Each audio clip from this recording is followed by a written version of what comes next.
Hi, this is Natalie, the Vintage Cross Stitch Niche, bringing you another video. This is the pre-hurricane video. So it's the pre-hurricane video and the post 850 member celebration video. So we did have a winner, a very nice lady named Granny Stitcher. And of course that's not her real name, but that's the name she uses. And she did win that awesome 850 prize. So, some stuff to show you. I have a great finish. I have more progress on Hannah Carter. I have some more stash updates and some stash finds. I'm going to show you another punch needle and primitive stitcher older, not old, older edition. This one's fall 2015. I know I have not shown this to you, so, and we'll go through it. Again, these old editions are still available. And I guess that's it. This shouldn't be too long.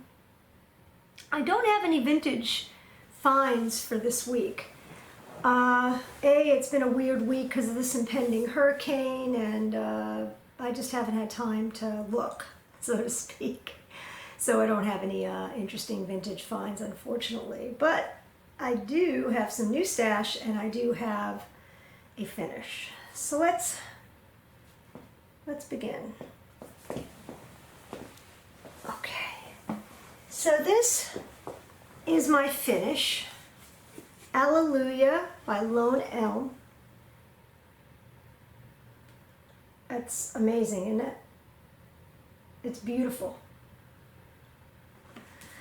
The name of this fabric is called Hippie Foot, and it is by, just to get it close up, it is by Kitten Stitcher. I did not dye this, although it looks like something I would personally dye.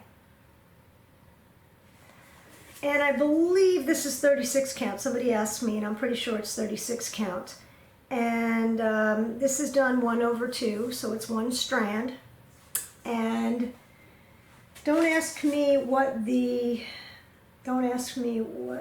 I'm just thinking what the actual thread is, but I can tell you that it is some overdyed floss. I sold, after I had posted this, before it was even finished, somebody asked me to sell them the chart, and I did. So I don't have the chart in front of me, but you certainly could find this online. Once again, Elm Lane. And then this, the box it's on is a Sudberry box. That is gorgeous. These boxes are made in the United States. They're actually made in New England by Sudberry House. And the quality is beautiful. It's obviously not an antique, but this is pretty much the way they made them. These have to be put on a certain way. I'm just going to show you. Is that right? Did I do that right? Yeah, I guess I did. Show you what it looks like. Let's just get this. I don't know why I'm having issues, but I want to just show this to you.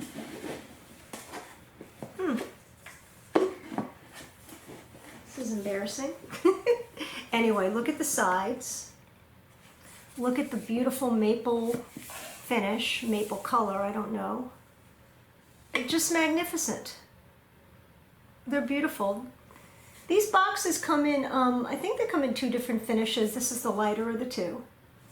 And this box is, about 120 bucks retail. You probably can find them a little cheaper online. If you look, maybe not. There's not that many for sale out there. You certainly could contact Sudberry House. The Cross Stitch Cupboard has these boxes. She didn't have this exact one. She had it, but it had a finish on it, and she ordered it for me. Comparing these Sudberry boxes to, every time I look at this one, I'm like amazed, to this is the Elm Lane boxes, which of course that's a Elm Lane design. The finish is completely different. These are much more rustic finishes, and they come in about, I don't know, 7 or 8 different colors, maybe more.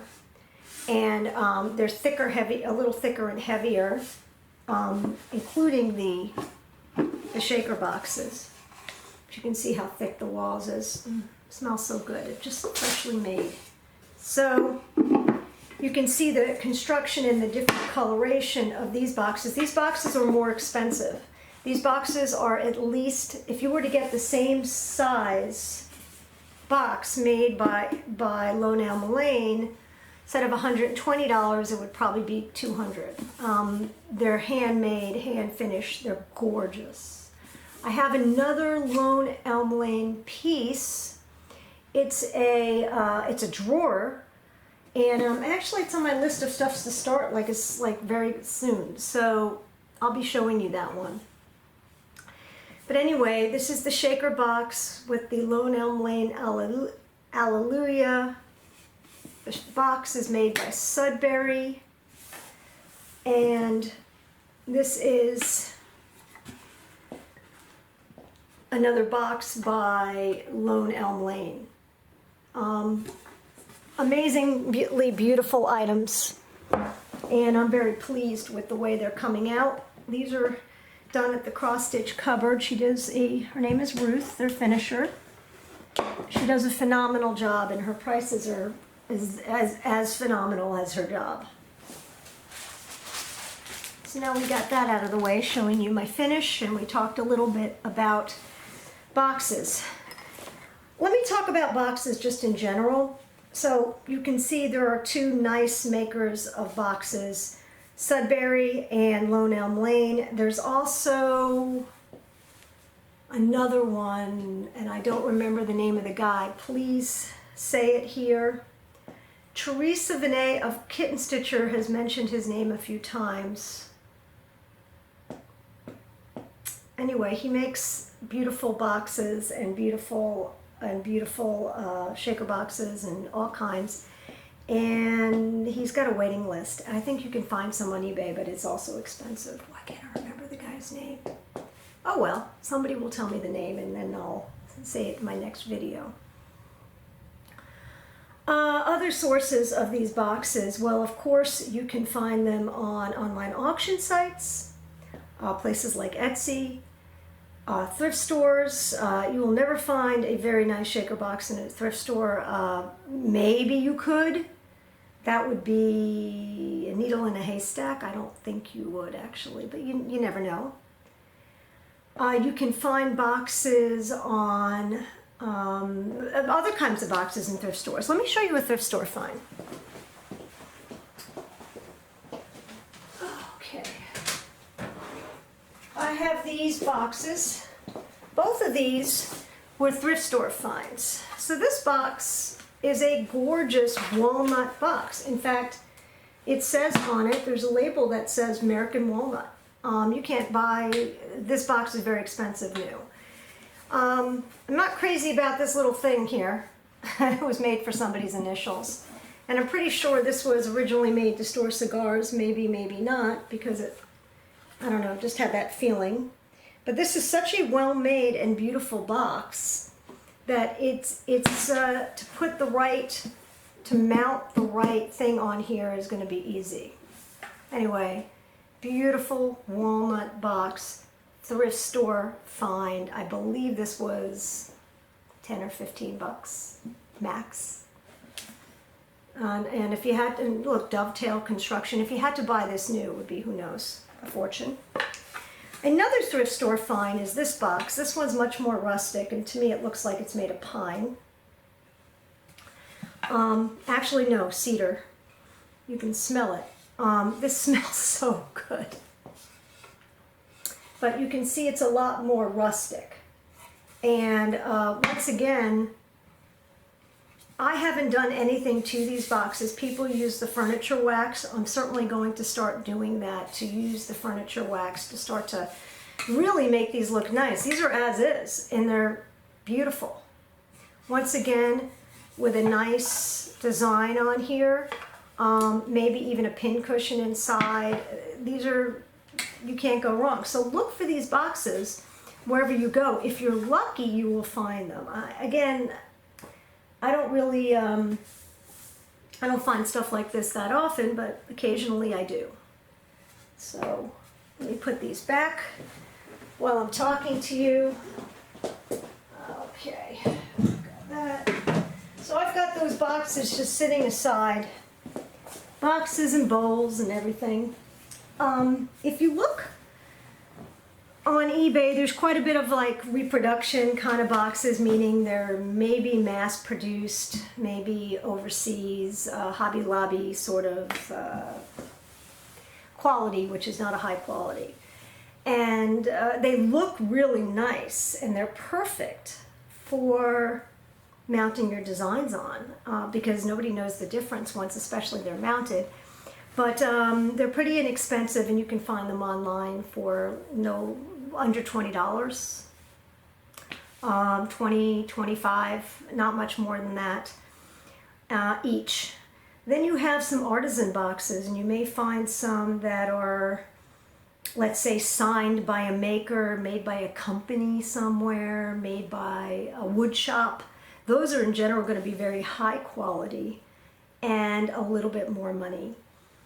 Real antique shaker boxes, those go for hundreds of dollars. They're beautiful, and they're well worth the money. But again, they're going to go for a lot of money. They're all handmade, and who knows how old they are, and they're real antiques. So those go for a lot. Anyway, I did order some shaker boxes online recently because I wanted to show people the shaker boxes, and I was so pleased with the way that my shaker box came out that I ordered some more. They're in the mail, I guess. So I'll see what they look like when they get here. And one of them I did buy recently. I did not spend a fortune on it, and I wasn't crazy about it. It's not bad. It looks beautiful, but it is a reproduction box, and I did tell the person, and I didn't sell it for very much. I think I sold it on my Facebook page, $15, something like that. So, which is about what I paid for it. So, you know, you have to get some luck. You have to know what you're buying. You'd hate to spend a lot of money on an antique item that's fake, and that's certainly plenty of them out there. So buyer beware. All right, so we went over my finish. Oh, I love my finish. Let's talk about Hannah Carter, once again, by Shakespeare's Peddler. Hannah Carter, on my own linen, on my own luscious linen. I love this linen. Using antique black silk. Now, I bought the silks on 1, 2, 3 stitch, and the recommended number of silks, well, let me show you, was a whole lot. 8. It looks like, because there's 12 strands in each, and I'm using 1 strand, and there's quite a bit of silk on each skein, I'm probably going to use 1. So I'm going to tell people this so they don't make the same mistake and waste money. But let me just show you Hannah Carter. I just have to try to get all that I did. Here you go. And as you can see, I've done a little less than half, almost half, on this beautiful linen that I hand dyed myself. Okay, so let's hold up Antique, Natalie's Antique Reproduction. Nice. And I'm very, very, very pleased. I just want to show you that, you see that little tree? Tree is supposed to be in black, and whatever that is, I guess, is it a bee or a bird? I think it's some sort of insect. That has gold in it. I wanted to give this a little something different and make it my own, so I did buy 2 more. What the heck is this?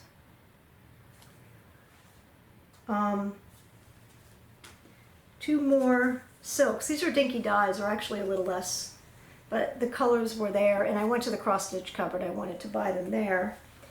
And so the tree, I don't know if you can just see it up against the fabric. The tree is going to be in this green, and the bee, inside of the bee, is going to be in this red. I hope you can see that properly. I think that's going to be real nice. I really do. So I'm just adding a little something to it. Once again, the tree and the bee are going to be green and red. I'm very pleased, very, very pleased with this sampler. It's easy, easy. The Gloriana silk, using one strand and using beeswax, it does not break. It does not shred. In fact, it glides through the fabric. It lays nice. I have never had such an easy time stitching with silk as I have with that Gloriana in one strand using beeswax. So, and I have very dry hands, so stuff gets caught. So definitely want to use that. I'm feverishly working on this, and the reason I'm working on this so hard is I just want to get it done because I have so many other things I want to start. I'm thinking the next thing I start may be that Lone Elm Lane piece, although I really do want to continue working with Christmas and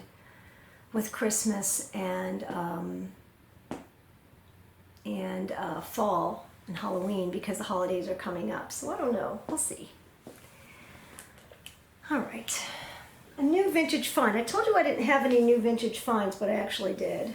I don't know if... I think I've never shown this to you, and I didn't get it that long ago. I have a real big one of these with legs, and it's beautiful. This one was missing a leg.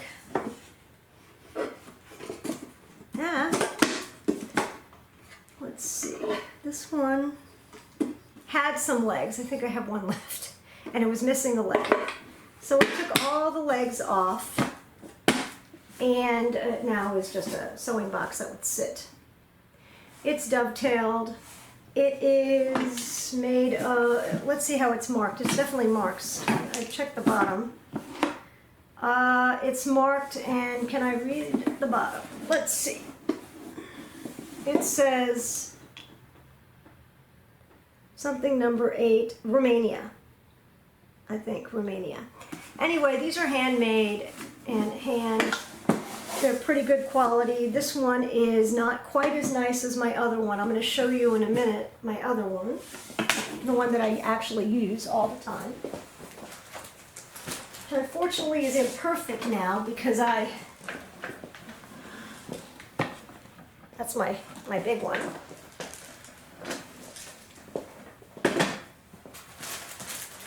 But I did buy this to sell it, and the reason I bought it to sell it is I couldn't walk away.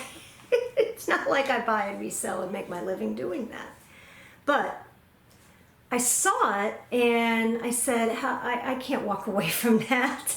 And then they gave me a discount when it was missing a leg, and I said, listen, I'm going to have to take these legs off. What do you think? And she gave me a big discount. And I said, okay, I'll take it for that. And I figured I could pass it on to somebody else that maybe can't afford a big one like that, because those are expensive. So anyway, this is pretty cool. And this would not be easy to ship because you need a bigger box for it, but not horrible. And it is nice. It's beautiful. I think, you know, definitely somebody took care of making this. So that was the only thing I have to show.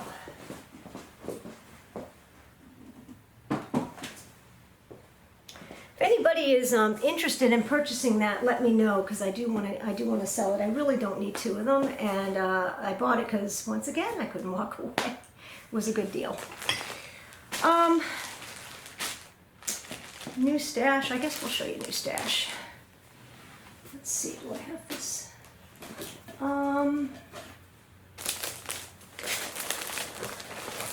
Not all of this is new.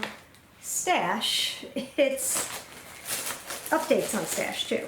Okay, first off, I think we already, well, I pulled this out for a minute. Okay, so this is brand new Stash, for me anyway. This is Teresa Kogut's Dance Party. It looks like an old postcard. Perfect for a vintagey person. Not crazy about the fabric. It says that that is Confederate gray.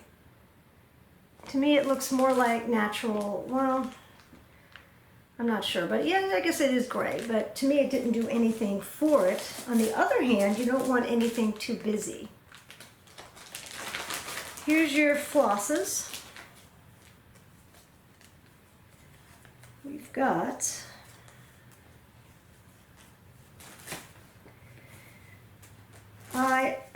I'll show you the original flosses, and I did replace 2 of them with fancy floss. So these are your original flosses. It's a mixture of DMC and Weeks. Just real pretty colors. Real bright and pretty colors. I took 2, there's 3 different oranges, and I took 2 of the oranges and I actually substituted them for, where are my oranges? I substituted them for carrot and persimmon. So let's take, here's the color scheme I'm going to use. I'm very pleased with that. So I said maybe I'll dye some special fabric for it. And I wasn't sure what to do. It's not something for striped fabric. It just isn't. That's more for your vintage looking sampler. Not for too busy fabric. I said I've been trying to make the elusive orange fabric. And I gotta tell you, I did fail, because the orange fabric, well, let me show you. This is orange, a pumpkin. And this is the fabric I tried to make. So, is it a shade of orange? Not really. Well, I guess it is. It's more of a squash color. So how did I make this? Turmeric, black tea, turmeric, and I said, let's mix yellow and red. And I put a little red wine in there. Whether or not the red wine made a difference, I don't know. So turmeric, black tea. So it's not that busy, but it's got a nice squashy color to it. And I put these up against it. Once again, I wish I was good at doing that. I wish. Here. Okay, we've got all these. Got these. Okay. All right.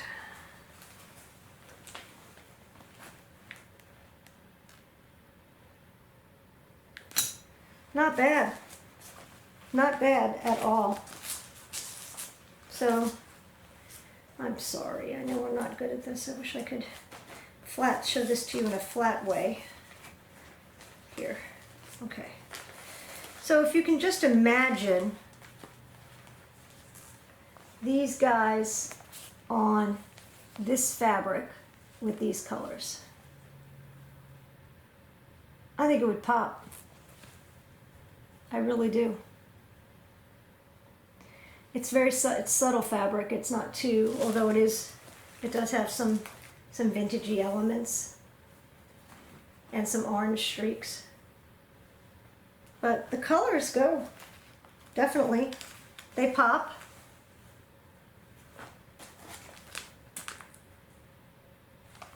Give me your opinion. What do you think? Here's the other 2 things that I found. Neither of which screamed yes, yes, yes to me. On the other hand, they didn't go, you know, it wasn't bad. I did look at these also. Oops. What are they? Irish cream and oaken. So I actually was thinking maybe one of these would go. On some hand, the oaken does have a nice look to it. And even though it looks busy, it wouldn't be busy once you did this on here. So I'm not 100% sure what I'm doing, whether or not it's which one it is. Let me hold all three up. Once again, not easy to do. And that. Give me your opinion. Tell me which one. I'm actually thinking this would pop, but I'm not really 100% sure. Might be too much for it. People could, if anybody wants to give me their opinion, I'd be very grateful. Let me show you some other stuff that I figured you can do with this fabric. I pulled out some other things. These are, where's my red? I'm missing the color. Here we go. Prairie Schooler. And what is this called? Heads Up. They're little Halloween designs. One of the original charts on this nice paper. I'm very happy to have that. Wouldn't it look awesome to do these? These are in 3 colors. All these have are, well, some white, but some red, black, and orange. Wouldn't it be cool to do some of these in these colors on here? I think so. I think they would look awesome. So that might be another idea for that. Here's my third idea. Do you see this Happy Halloween right there? Who's that by again? Somebody, Olesia Novos Hilova. And this is done just in these colors, let's say, on here. It's almost too perfect. That would look great on there. So this is an experimental fabric. I'm not sure what I'm doing with it, but it did come out real pretty. All right, so that's a new find. Once again, it is Teresa Kogut, and it's Dance Party, and I have the colors for it. The fabric is, I'm not sure. All right, here's another new one. This is by My Big Toe. It's called Holy, Holy, Holy. And Holy, Holy, Holy, the Cross Stitch Cupboard had a trunk show. That was My Big Toe, and this was part of the trunk show. This photograph does not do this justice. Look how washed out it looks. Well, the colors are Berry Cobbler, Mountain Mist, Old Purple Paint, and Deep Forest by Gentle Arts. No, those are much brighter colors. So I think if you did this on a really nice fabric, and I'm not sure, I have to pull the colors, I haven't done that yet. To pull the colors, to do this on a nice, interesting fabric with those beautiful bright colors would be very pretty. And there's a very nice song called the Revelation Song that I really do like. I forgot who sings it. I have it on YouTube somewhere, but reminds me of that song. So this is new. This is new. This is by another Stacy Nash. This one is called House on Pumpkin Hill Pin Keep, and it's a complete kit. So cute. Once again, it is dark, dark fabric. It says it's from the Country Girls, the Country Sampler Girls Club. So this is a club kit, and it's not black, it's gray. I think it'll be fine with these beautiful colors. Thank God they're on something I can hold up. And this nice fabric. It's going to be awesome. It's going to be awesome. So one of the Stacy Nash club kits called House on Pumpkin Hill Pin Keep. It is so pretty. And this is a quickie to do. So if you're tired of doing big pieces, don't know what to do, you've got this nice quick one. This seems like silk to me, whatever ribbon this is. It seems like silk ribbon. Okay, that's a new one.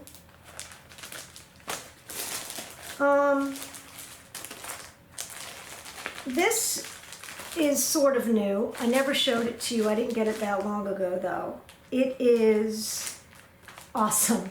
It's called A Ghoul-Tide Welcome by Plum Street Samplers. I'm going to take it out so you can actually see the color and the photograph better. Oh, it's not a photograph, it's more of a... Oh. Ghoul-Tide sampler. Fabulous. Really beautiful. This came as a kit as well. It came with a lot of DMC, and it looks like this is like size linens, vintage sand dune. Do I know this is vintage sand dune? I don't know. It's got to be the, yeah, it is. Vintage sand dune. Nice piece of it.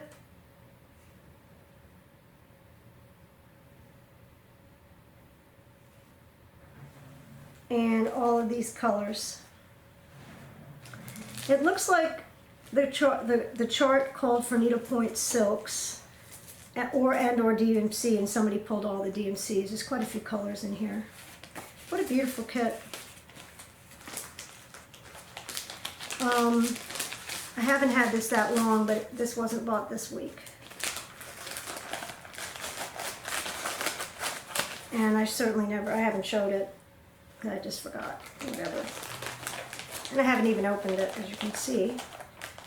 But such a beautiful item. A Ghoul-Tide welcome.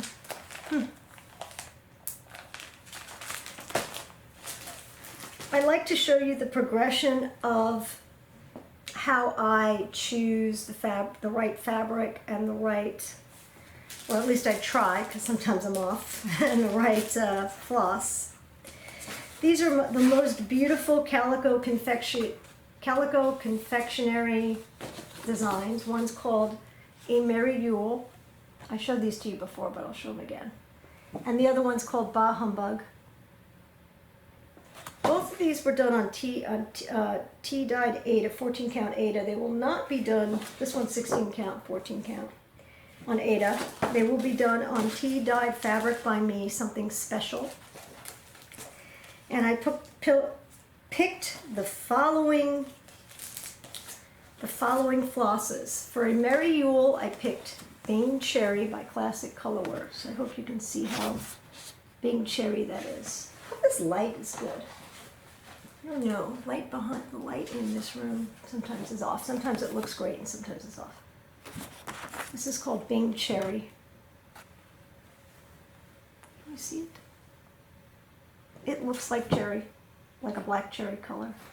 Beautiful red, beautiful variegation. For Bah Humbug, which is mostly black, I'm doing it in Raven and Cherry Wine.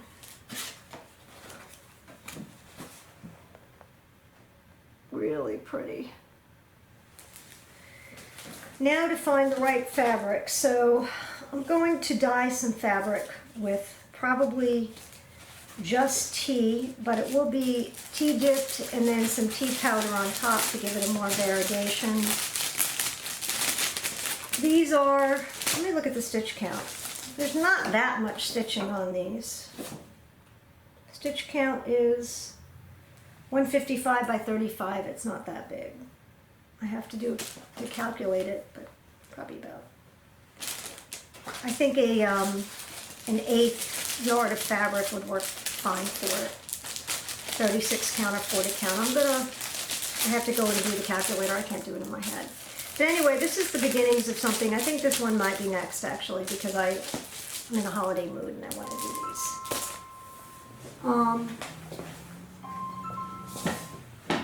Okay. And I think think that's it for new. I wanted to show you two old ones out of my stash. One is called Acorn Celebrations by Periwinkle Promises. Very, very pretty. And this actually came as a kit. It came with all these flosses, and it came with a very, just a nice little piece of fabric. I don't know what this fabric is. It's a tan piece of fabric, who knows? These are silks, actually. And it also came with beads. There's beads. And I saw this done up by somebody, I don't remember who, but it doesn't, it didn't do it justice, but this is just so pretty. As you can see, the colors are much nicer than what the picture shows. Another fall one, but I figured I'd start pulling some stuff out of my stash just to show you, and if you've seen it before, so be it. Periwinkle Promises, I believe these aren't made anymore, but you can find these. This was very inexpensive. I bought this one on eBay. It was like, oh, I love acorns. The other one is Kaniki's, the Pumpkins and Vine Candle Mat. And I don't have enough Kaniki's fabric. I have some, but I don't have the right one to do this, I believe. It smells good, actually. This is like, smells like cinnamon. And it says that she used coffee stain 32 count Belfast. 32 count linen, I cut mine about 18 by 18, so that's really not bad. There's a really nice picture in here of this.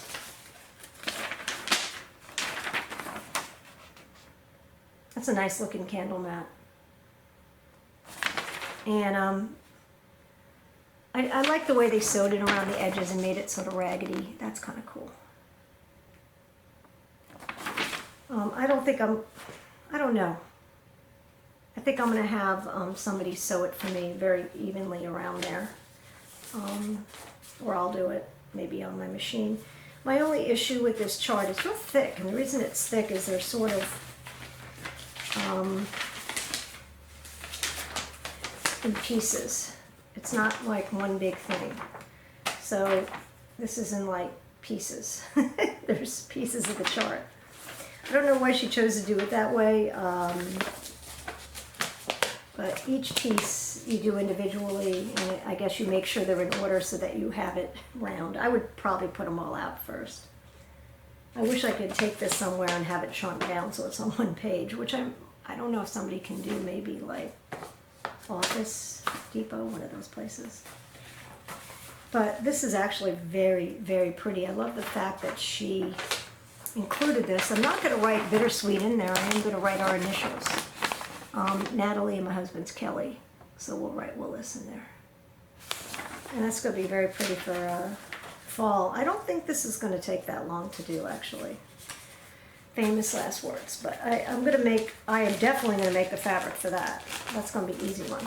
Or I probably have the fabric.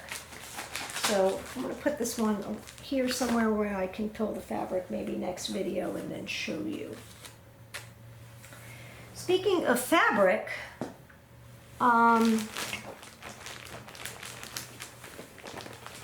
have all this. Here's a nice 40, there's some platinum and some cream, and some cream and platinum and off-white, and it's a whole pile of it. And I've got 36 count, 40 count, and then I've got some miscellaneous pieces I bought as a small lot. I think this one is 28 count ivory, it's 36 by 30. This eggshell, I believe, is 28 count as well, an 18 by 30, and then this off-white, which was supposed to be linen, but it's not, it's Lugana.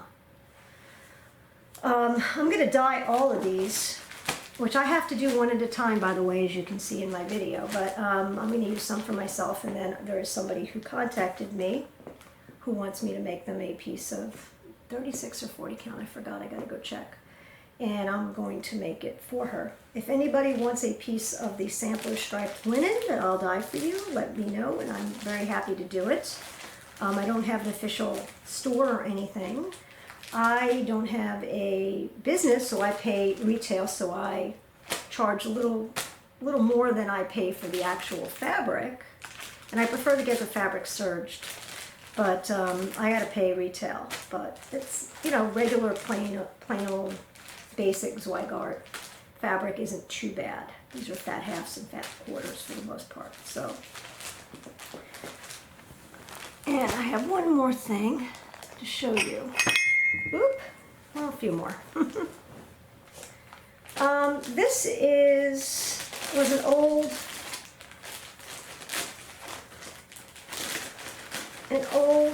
club kit. Now I'm not going to call club kit, retreat kit actually. This is called a witch's pocket. You can see it was all done by hand with photographs. And it said R&R Reproduction Shepherd's Bush Retreat. And it came with a thread pack of crescent colors. It's quite a lot of colors. And what is this fabric? This fabric is,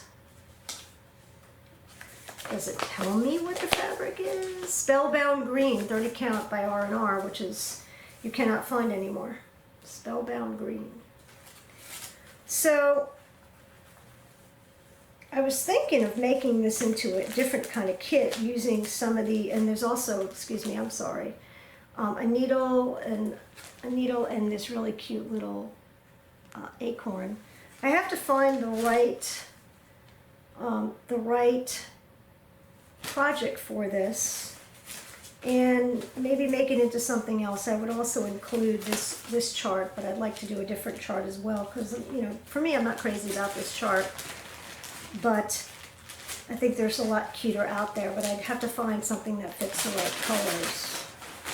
And I found some fabric too that coordinates at least with the colors that I see. It's some orange and green fabric maybe for backing. And then it came in this nice little case. I'm just thinking for the next giveaway what to do. I would like to get a Halloween kit together, where you have something, you know, some sort of Halloween ceramic item or something to sew, where I give everything with it. I mean, this is probably 8 or 9 or 10 different colors, full skeins of floss. That's 1/8 of the fabric of Spellbound Green, which is a rare and not made anymore R&R fabric. And if I got some really, really nice, I have an idea of what I might give, a really nice pattern, then we could make this cool kit together that maybe gives a little bit more of a contemporary feel to it. I don't know. This is just an idea. We're only 4 people off from the 900 mark on the Facebook page. And I'm just amazed. I think 1,000, God knows what kind of giveaway I gotta do for that. I don't have to do giveaway. I want to do them. I like doing them. Gets people involved in the page, gets people looking at the page, and I have a decent amount of stash, and I enjoy giving it away, and I enjoy sharing my stash. So stay tuned. That's sometimes the little brain goes in a way that I'll look at that and say, nah, too much bother, let me give away something else. But that's what I'm thinking. I'm thinking we're going to use those colors, use that fabric, and find a Halloween, some sort of Halloween-y item. I don't know what's going to be with the giveaway this week. I don't want to announce it if a hurricane's going to hit us. I looked, the latest advisory says that my area of West Palm Beach, which is right around the level of the turnpike, I'm a few miles, maybe 4 or 5 miles off the ocean, not that far. I don't know how many miles I have, 4 or 5 miles max. Anyway, about. So I'm 4 or 5 miles off the ocean. And I looked and see the statistical analysis. Now, a lot goes into that. Those statistics are based on, I believe, current models. And if the models change, the statistics change. or they're not, or they take that into consideration, the standard of error. I don't know who knows that. I got to ask somebody, because when they give you the statistic of what is something is going of X number of winds, do they take the standard of error into it? And if you're into statistics and math, you understand what I'm saying. In other words, is that a real number? It's at about 90%. So 90% chance that we're going to get at least tropical storm force winds. I was here in 2005. I've been in Florida for 25 years. And we were hit with 3 hurricanes in a row. The worst one was a Category 3. And the place was a mess. We did not have electricity for 2 weeks. On this house, a tree fell on it and destroyed the roof. We have a lot of trees in our neighborhood. As beautiful as they are, they can fall, but I would rather not take them down for that reason. But all that can happen. People lose their lives. I don't think this far inland that would be an issue. We're not in a flood area. We're not in a flood zone, and we have excellent drainage in our neighborhood. In fact, when they built our neighborhood, they put a drainage system into it, and we have a big drain on the side of our house where a lot of water goes into, and it goes to a lake. So we've got the drainage. We're not in a flood zone. Flood zones here come in 2 flavors. One is anything close to the ocean, for obvious reasons, because the elevation's low, and anything that is on the muck, which is out in an area called the acreage, which is sort of a country area with still a lot of unpaved roads. They don't have good drainage out there, and some of the property is mucky, meaning it's mud. It's not very good for flooding, and so those are the 2 ends of the spectrum. We're in neither one. Our soil is sandy, which drains well. This is stuff people don't know about Florida, but it's important stuff to know when you buy your house. What is my chance of flooding? What is my chance of hurricane force winds? Am I going to be evacuated? We're not going to be evacuated. Never say never, but the chances are almost 0. And the reason the chances are 0 is because we're far inland. In general, people that are east of 95, anybody on the East Coast knows about the road 95. East of 95, which is within, maybe 2 miles of mile or 2 of the ocean, will be evacuated for sure. People that live in low-lying areas like the Keys, which are all, if you go to the Keys, you see that the water is like this far away from the road, and it's the same level. We're only about 1.5 to 2 feet above sea level in our home, so it's not like we're that much, but that's enough, and we're far enough inland that, we don't have to worry about the ocean coming into our house, at least, so that's good. It's one of the benefits of not having a lot of money. So we can't live on the ocean. We can't afford that. But nonetheless, that's not going to happen. But the wind can damage your house. The debris can break your window. If the air gets in the house, meaning even one of your windows breaks, actually that's worse, then the pressure inside the house changes, and you can actually get this effect where the wind swoops in, has nowhere to go, and takes your roof off. And that can happen, and that's really bad. That's not going to happen in a tropical storm. It might happen in a hurricane. It probably would happen if we got hit with level 4 or 5 here. I live in a wood house, so I'm not sure. Wood is not as strong as the concrete blocks. On the other hand, wood sways with the wind, and it has a lot of give to it. So my house has been here since 1978. That's not bad. It's lived through hurricanes, so I'm hoping we're going to be just fine.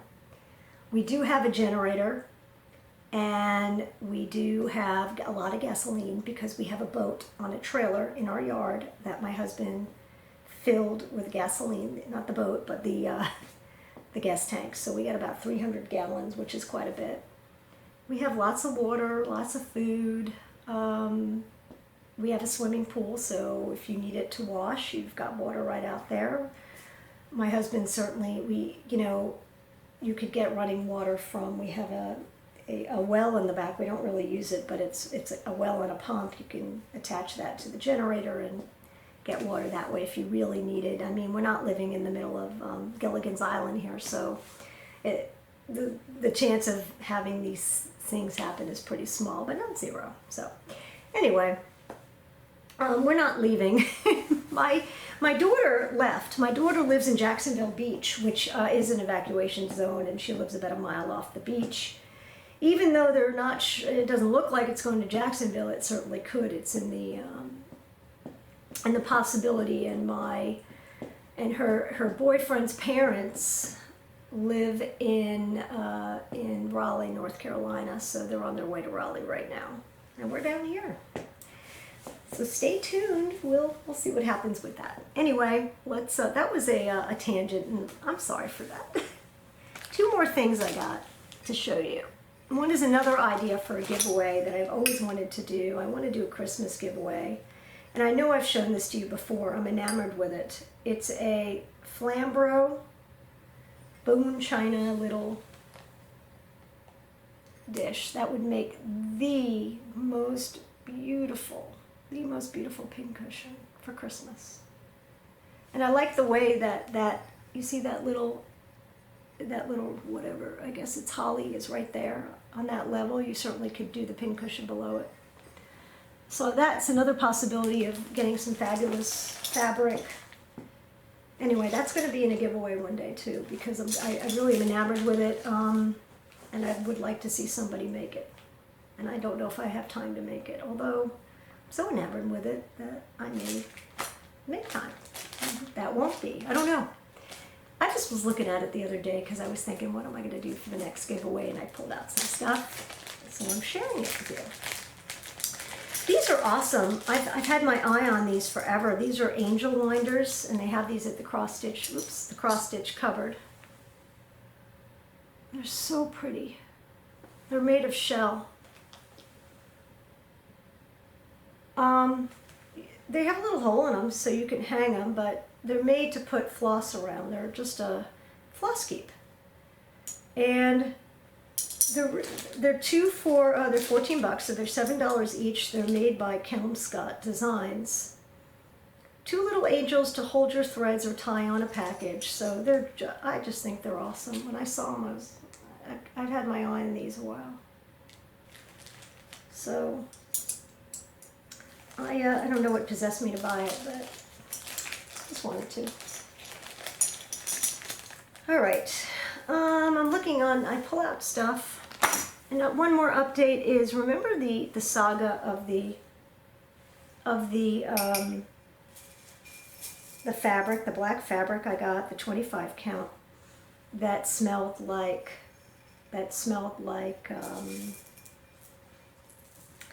smoke. Person swore to me they didn't smoke, but they did, I'm sure. Or they bought this from somebody who did. Well, I've had it in coffee beans for, I don't know, about 2 weeks now. It's just sitting here in coffee beans. And now this smells like coffee beans. And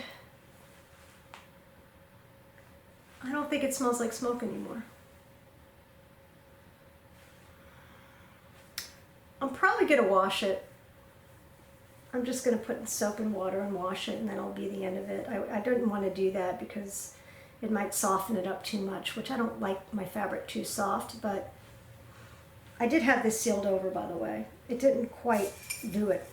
It smells like coffee beans, but whether or not it's psychological or not, I still smell the smoke in the background. So that was a fail, but you can't all win.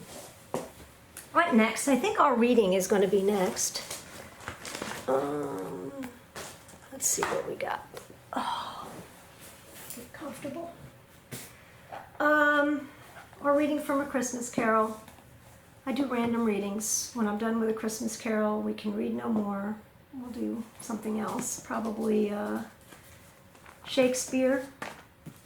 is my next thought, or Chaucer, but Shakespeare.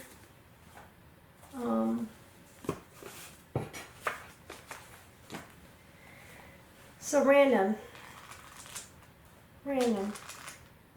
Here we go. Random page.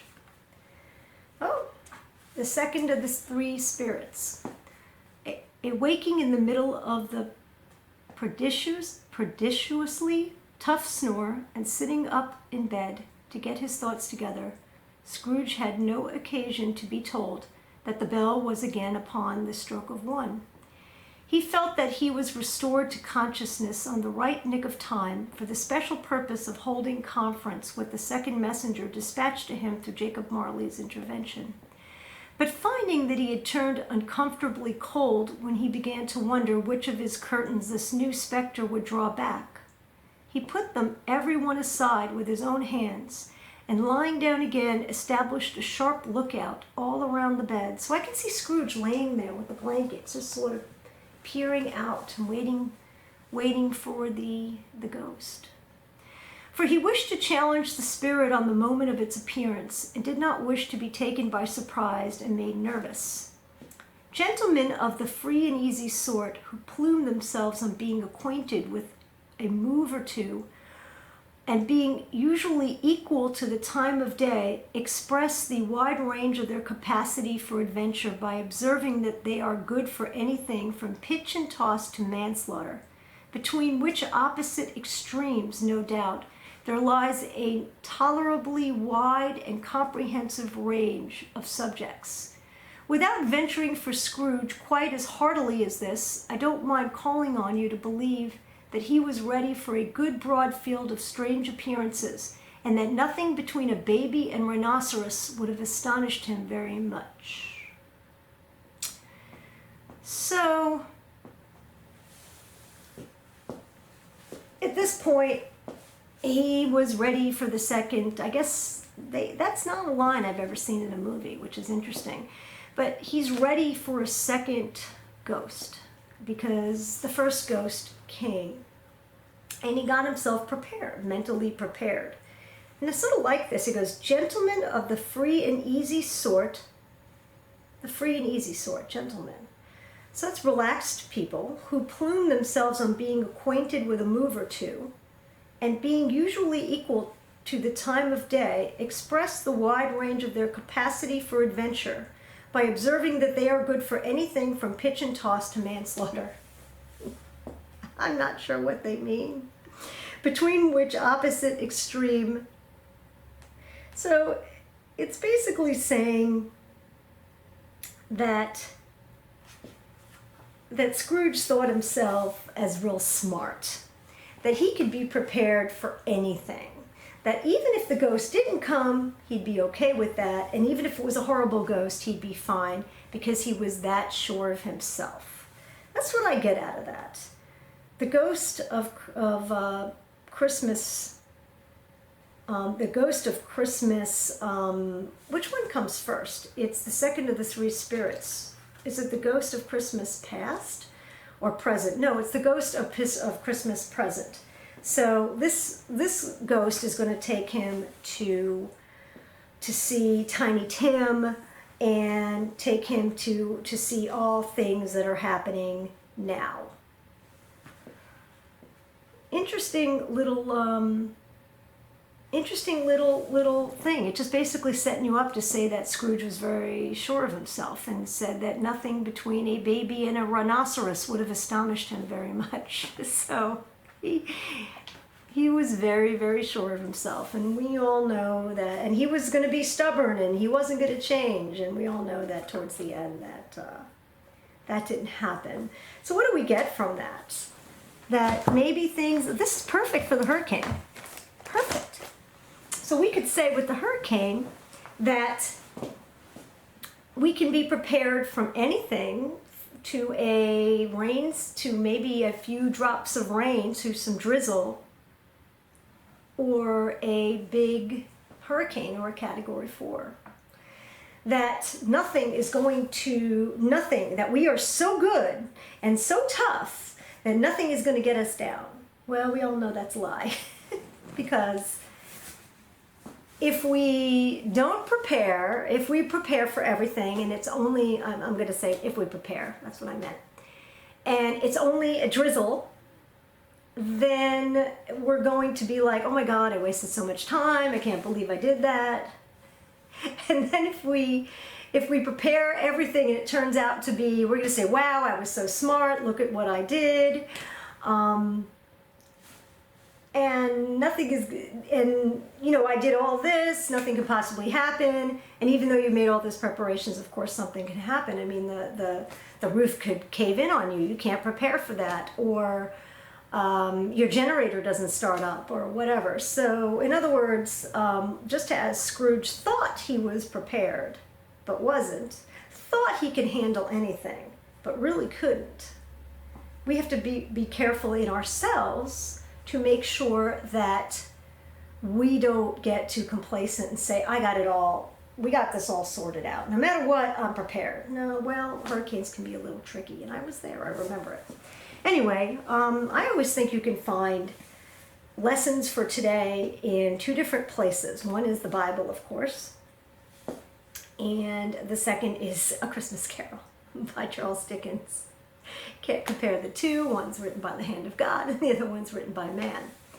But of course, Charles Dickens, everything goes back to the Bible because, you know, a Scrooge is a story of Christmas and a story of evil and good and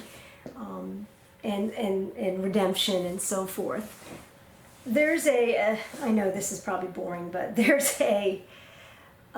was a sermon that we went to that spoke about Ecclesiastes, and King Solomon, there was one line that just stuck with me, and basically it said that one misfortune, one misgiving, one wrong step can destroy a lifetime of good. And it's so true, and I always think of it because I've seen very good doctors, for example, that maybe have a bad judgment call or have a bad case or miss something, and they go down and it ruins their reputation and so forth, even though they may have saved so many lives and done so much, and one thing, and everybody throws you under the bus. So anyway, two different things, Christmas Carol and the Bible. All right, so now we're on to the last segment, which is Punch, Needle, and Primitive Stitcher, which is a fabulous magazine for many reasons, one of which it is got the most beautiful designs with some of the most well-known designers. B is made in a beautiful fashion. You can keep this forever. The paper, the quality, the photographs, they're just beautiful. And they get nicer every year. This is already 5 years ago. And I've been waiting for the fall issue to come for this year and see what they got. I can't wait to see it. And should be in the mail any day. And it gets better and better. Anyway, let's go through this. You can find these online, except for one. I have not been able to find the inaugural issue. It's the only one I don't have. But the price has gone up. This was $9 5 years ago, and I think it's $12 now. I don't know, but this is expensive to make. It's expensive. So, and now there's less needlework stores to give. Every year there's less needlework stores to give advertising. So. Let's go through this. By Abby Rose Designs, my soul is fed by my needle and thread. Gorgeous. I love those little rings. Fabulous. Not very fall. And this is a fall edition, go figure. But really beautiful. Maybe the colors of fall. By Abby Rose Designs. Special thanks to Faye Rigsby of the Carolina Stitcher for finishing this project. That's nice that they did that.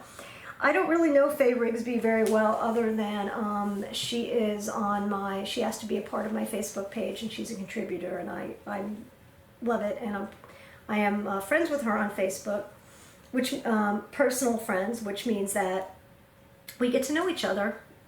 But she seems like a lovely person. This fabric is R&R Ligonier Latte. Just to let you know, those little rings on the bottom that look like tulips. I'm just going to show that to you again. Tulips.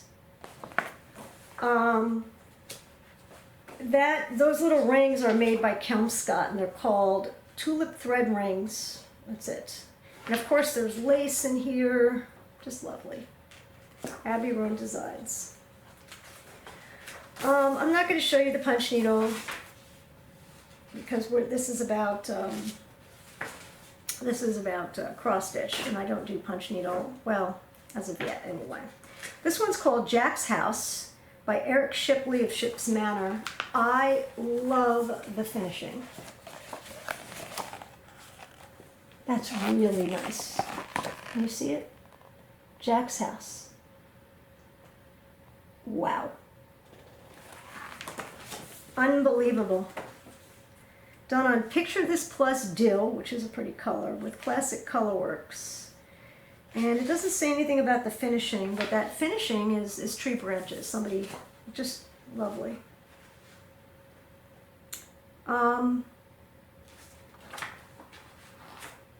Next is Primitive Spring by Maria Teresa Vitali of MTVD Designs. I don't know her.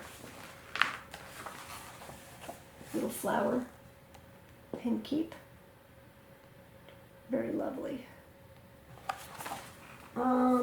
32 count angel hair linen by Weeks Dye Works. Romy's Creations threads. I've seen those at the cross stitch cover. Blessings from Above by Maya Matthias Salagi. Once again, I don't really know her, but this is real pretty, and I love the finishing.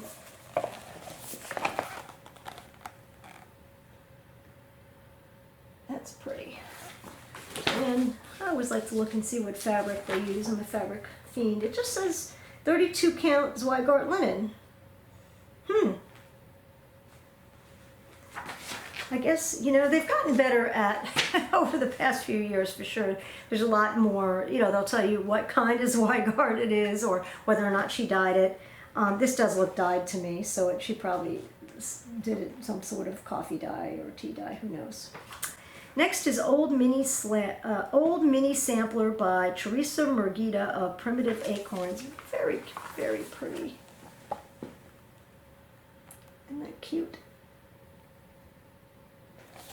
And Old Mini Sampler is Choose Your Fabric for Stitching. This does not even give you the fabric. This just tells you the threads and the DMC number, the DMC. And it just says Choose Your Fabric. Oh no, I'm sorry. It just says 30 count linen aged with coffee. So I guess she's just a coffee aged linen. Beautiful. Next, Keep Your Hopes Afloat, Let Your Dreams Sail by Needle Bling Designs. Not sure if this is really considered fall, but it is cute, very New England-like. And the finishing is pretty. It's a beautiful frame. Dixie Sampler Gretchen's Gray is the fabric. Needle Bling Designs. Let's see, is that Needle Bling? No. Yeah, Needle Bling Designs. They make some cute stuff. Next, even though this is punch needle, I have to show you this. This is Kathy Sowers of 4U Farm, Mr. Jack riding a cat. This is unbelievably cute.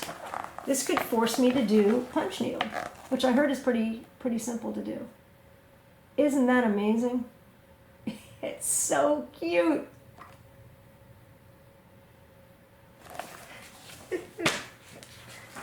All right, back to cross stitch.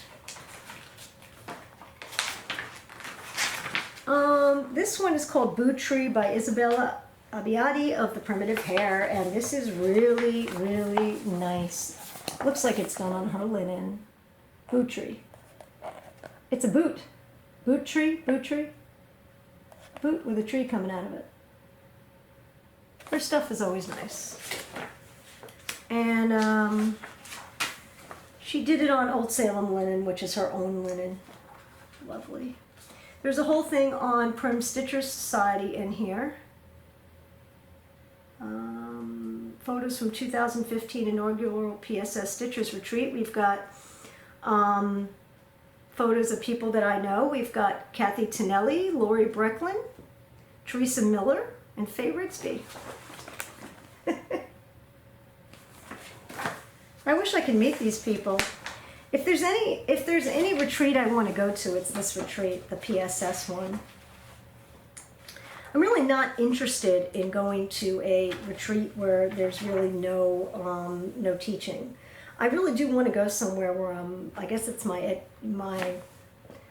PBS mentality, I'm going to say, where I want to go, where there's a project and where you get taught and where, that kind of thing. Not just to bring my own stuff and get together, although there is something to be said for that. I wouldn't, I do like doing that too, but I do that here.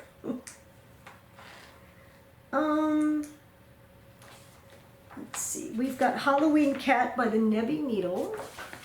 Very cute. I like how they have it on a basket with the magazine inside. That's clever. Just a little cat. And the fabric is Zweigart Vintage Buttercream. I didn't know they had a vintage buttercream. I wonder if that's really Zweigart or if that's... No, excuse me, it's Lakeside. They wrote Zweigart, but underneath they wrote available from Lakeside, so it's Lakeside Vintage Buttercream, which is a pretty color. And that's it. Let's see if there's anything else. Just a peek at stuff coming your way. They had a sneak peek in this one. They don't have that in the new ones. The advertising, there's quite a bit of advertising in here, but a lot of it is interspersed. Just real nice. Oh, look at this. One-of-a-kind tramp art. I'm just going to show you this because it's an ad that I've never seen before. David Shump, thehearttramp.com, makes these beautiful things. And he advertised here. Apparently he didn't advertise for long because I only see this one ad. I've never seen one. But I'm going to look this up and actually see if I could find anything about this. It's good that I go through these things because then I find stuff that I don't know about. I think that's it. The only other thing that I have to report is that I've made needle minders. I found these really cute little things. I actually gave one away with the last kit. I bought different magnets. I'm going to share with you what I learned about making needle minders. I have different magnets. These gray ones are not as strong as these. These are wider. When they make it, they come in different widths and lengths, but these are the wider ones, these silver ones. They are like heavy duty. And these work fine. I did these on my, as you can see, it's even holding a scissor. So these gray ones work pretty well. This is the same as that. But these rare earth or whatever they are, I ordered a bunch of these just to see. Unfortunately, now I have a whole ton of these gray ones because oh my God, I can't even get them apart now. Oh. But amazingly easy. I used a hot glue gun. Put this on the outside because I used a hot glue gun.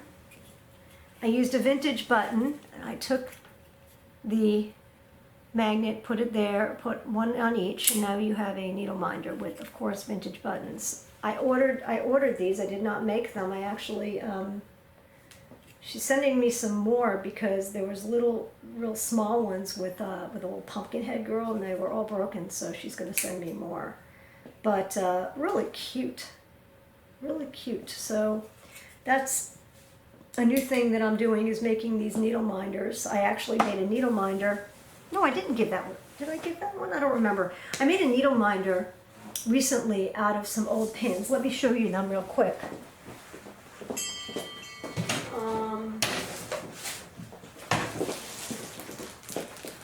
So I bought a lot of these pins. They actually are new old stock. And there was a whole bunch of them. They were very cheap. I made an offer and they're really cute. Look at these. You've got that guy. You've got this witch. You've got this cat. What else is there? Is that it? It's like a whole lot of them. Oh, no, there's more. Excuse me. You've got that scary face. You've got, of course, this pumpkin. And these are like the normal size needle minders. These are just big. These I'm going to actually, when she sends me the new ones, I'm going to put a large magnet on here and use these just for scissors. Scissor minders. How cool. So anyway, if you want to take old pins and make them into needle minders, you have to get a nice plier of some sort, and my husband has a vise, actually, and take the whole back piece off, and so make this flat, and then 1, 2, 3 with your old buttons, you make these great needle minders that you can sell. I wouldn't mind selling a few just to get people to try my stuff, or use, or give as gifts. We were going to have a get-together this weekend. The second Stitchers, Palm Beach Stitchers get-together, and it's obviously canceled because of impending hurricanes. So I was going to make a whole bunch of those and as party favors for it, so everybody would get one. And that'll be next month. And I will film that. I am going to talk to these girls and say, hey, I want you to bring some stuff with you, and let's make a Palm Beach Stitchers video that people can watch, and you can show your friends and family what you do. If you want to participate, if you don't want to participate, don't, obviously I'm not going to film you if you don't want to participate, but I thought our first video turned out well. Anyway, I hope you enjoyed my video. If you enjoyed my video, please like the video and comment on it. And the only reason I asked to do that, not that I need all this positive feedback, is that it tells me that somebody is watching the video and liking the video. There shouldn't be any, I don't think there's any ads on my videos, and the reason is I'm not doing a profit. I'm not making X dollars or pennies or whatever they make per view. For me, it's more doing it as a hobby, and sharing my things, I think great things, with people and giving them ideas. So I need to know people are watching, and I also would like to get feedback so that I can include something in a future video. Feel free to ask questions. I'll try to answer as best I can. If I do not comment on the video, on your comment, it's because I haven't had time that week. That's all it's about. It means I'm working or whatever, and I'll get to it. I try to comment on everybody's comment and make a thoughtful answer. The only one I will answer is one person's question was, how do you find the time and the energy? Well, you make the time and the energy. That's the way I look at it. There are weeks that I'm super busy, but I'm in a new practice now that I have a lot more help and a lot less on call, so things are easier. And it's again, the OB I don't have as many pregnant patients I'm delivering now as I used to, because I sort of had to restart when I started a new practice. But you just make the time to do the things you like. And I don't have kids that are living with us. My kids are grown, so I got my husband, but he's pretty self-sufficient. Anyway, from my house to yours, please enjoy, keep stitching, and I will see you soon.